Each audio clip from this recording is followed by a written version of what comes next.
تو نہ تو آپ کی باڈی لینگویج اس کی کمپیٹیبل ہوگی، اس سے مطابقت رکھتی ہوگی، اور نہ آپ کی بات میں وہ اثر پیدا ہوگا جو اگر آپ کو وہ مفہوم سمجھ آ رہا ہوتا تو اثر ہوتا۔ جو بات ہم دل سے کہتے ہیں نا، وہ دوسرے کی بھی بات کانوں تک پہنچتی ہے اور اس کے دل پر اثر انداز ہوتی ہے۔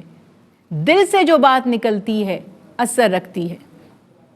پر نہیں طاقت پرواز مگر رکھتی ہے۔ تو جب بارگاہ الہی میں وہ دلوں کے حال جانتا ہے رب، اللہ سبحانہ تعالیٰ کو سمجھانے کے لیے ہمیں کوئی جد و جہد نہیں کرنی پڑتی، صرف ہمارا اخلاص نیت شرط ہے۔ ہمیں خود تو پتہ ہو کہ ہم کہہ کیا رہے ہیں۔ اگر ہم اللہ سبحانہ تعالیٰ سے اپنے گناہوں کی معافی مانگ رہے ہیں تو ہمیں پتہ تو ہو کہ ہم معافی مانگ رہے ہیں۔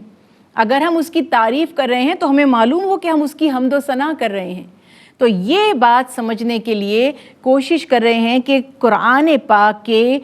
اس کلام کو، اس حصے کو جو سورہ فاتحہ ہے، جو نماز کا جز ہے، کھول کر آپ کے سامنے بیان کیا جائے۔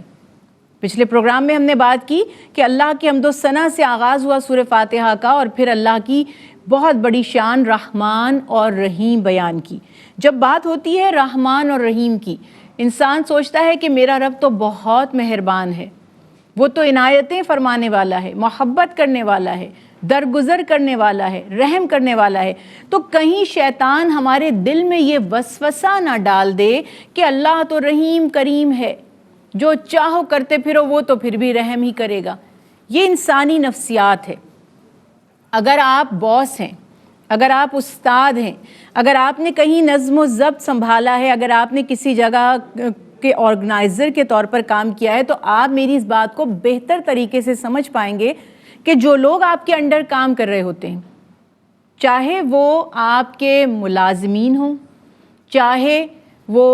فیملی ممبرز ہوں، چاہے وہ آپ کے بچے ہوں، چاہے وہ آپ کے شاگرد ہوں، جب وہ دیکھتے ہیں کہ جو ہمارا سپروائزر ہے،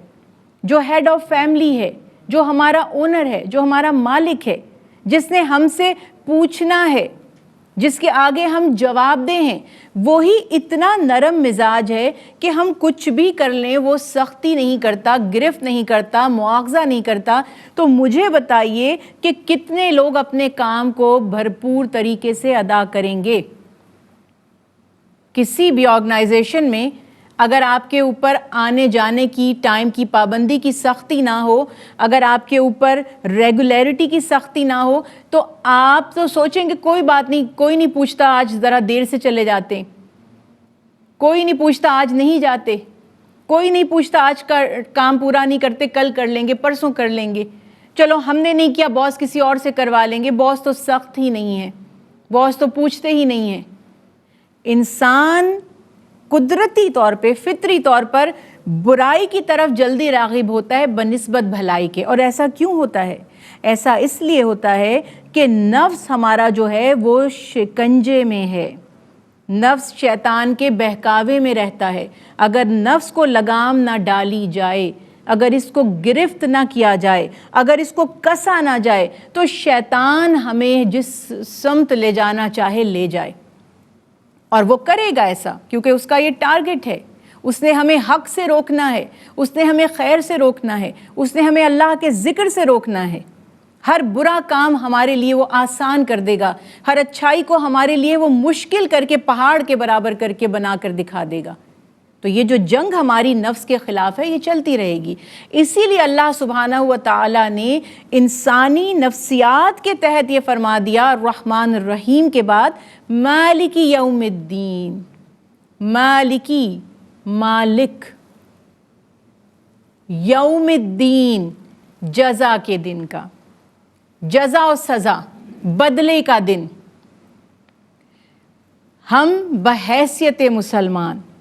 یہ بات اچھی طرح جانتے ہیں کہ جب ہم مر جائیں گے تو ہم مٹی میں مل کر فنا نہیں ہوں گے،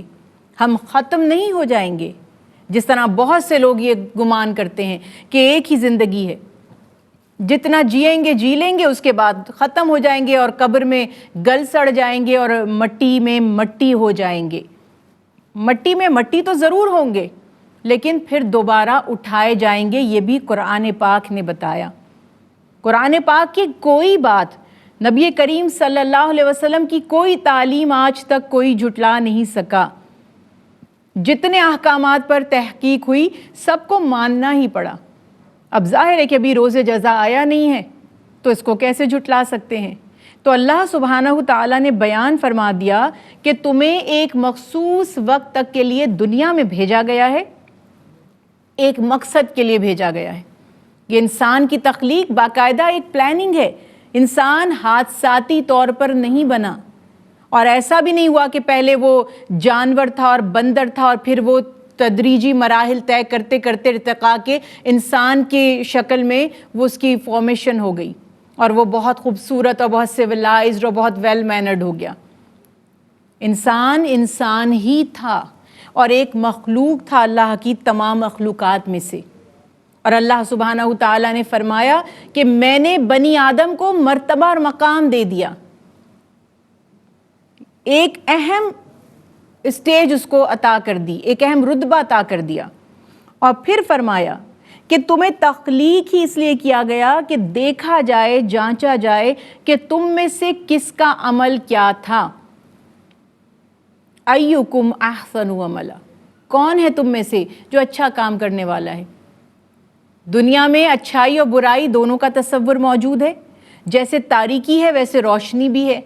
جیسے شیطان کو مہلت دی گئی ویسے انبیاء علیہ السلام کو ہدایت کا پیغام بھی دے کر بھیجا گیا،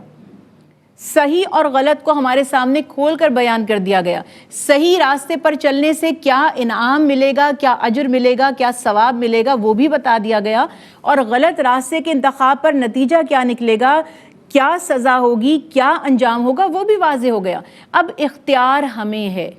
ہم اپنے لیے کیا چننا چاہتے ہیں۔ ہم اللہ کی رضا چاہتے ہیں، آسودگی چاہتے ہیں، نجات چاہتے ہیں، یا جہنم کی دہکتی ہوئی آگ چاہتے ہیں؟ تو اللہ سبحانہ تعالیٰ نے بیان فرما دیا، بے شک میں رحمان ہوں اور رحیم ہوں، لیکن یہ مت بھولنا